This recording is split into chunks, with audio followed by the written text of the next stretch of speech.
почитуван председателе на владата, почитуван министер за транспорт и врски, почитувани медии, драги сограѓани. Општина Кочани повеќе од 2,5 децении се соочува со еден проблем, а тоа е проблемот со лицата населени во објектот така наречен Стара касарна. Луѓе кои што живеат на вистина во многу лоши услови и тие се на вистина една потенцијална опасност не само, односно условите во кои што живеат не се опасност само за жителите кои што живеат во оваа зграда, туку опасност и за целиот град, бидејќи оваа зграда се наоѓа во непосредна близина на централното градско подрачје и на вистина овде се можни извори на разни заразни болести кои може да направат огромни проблеми. Од тие причини, локалната самоуправа, согледувајќи ги проблемите, се зазема за решавање на овој повеќе децениски проблем на тој начин што ние како локална самоуправа, бидејќи во деталните урбанистички планови немаше предвидено парцели каде што може да се градат вакви стамбени објекти за домување на лица од социјалата, мораше да направиме локална урбанистичка планска документација каде што ќе бидат предвидени градбите на оваквите објекти. Понатаму продолживме со изведен проект, кој проект го представивме на владата, која што имаше разбирање за потребите на граѓаните и излезе со поддршка и помош во висина од 16 милиони денари, бидејќи пресметковната вредност на овој проект изнесуваше 23 милиони денари, локалната самоуправа учествуваше во почетокот со 7 милиони денари. За жал, во два неуспешни обиди за избор на најповолен понудувач, бидејќи средствата недостасува, локалната самоуправа на последната седница Советот донесе одлука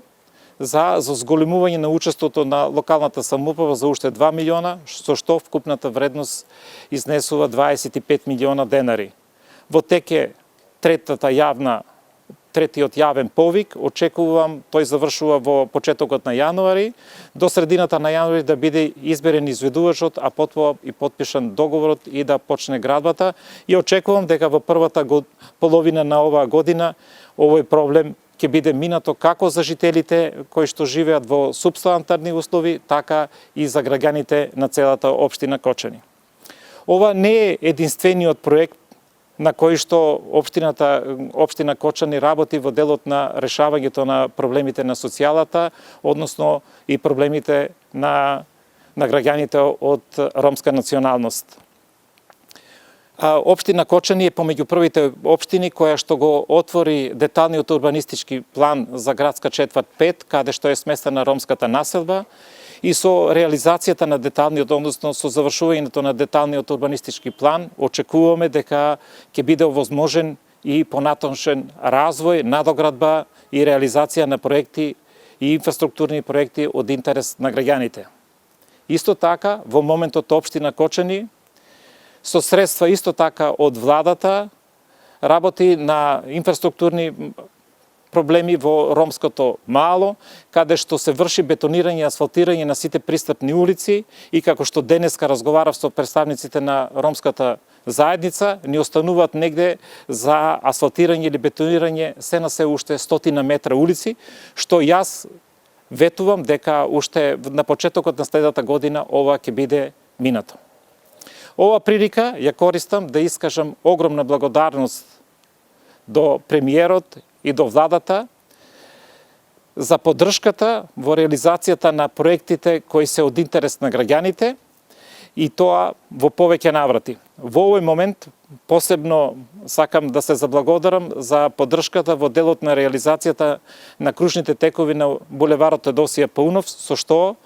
владата не поддржа со 6 милиона денари и овозможува побрза реализација на нови проекти и решавање на сообраќајните проблеми во нашиот град. Исто така, огромна благодарност од моје име и од името на граѓаните на општина Кочани за разбирањето на владата за потребата од еден инфраструктурен проект кој е на вистина повеќе од значаен за сите граѓани на општина Кочани, а тоа е реконструкција, односно изградба на нов потисен цевковод од пумпите, бунарите во Грдовци до магистралниот пат, бидејќи тој цевковод е стар и веќе цевките се дотраени, имаме многу дефеци, многу загуби на водата, а со тоа не е можно испорачување на максимални количини кои ни се потребни во летниот период и имаме огромни проблеми. Владата од неизградениот карго аеродром одвои 44,6 милиона денари, кои се доволно да овој потек во должина од 2,2 километра биде изграден целосно нов, со што ќе се овозможи да граѓаните ги добиват потребните 280 литри вода во секунда. Ви благодарам.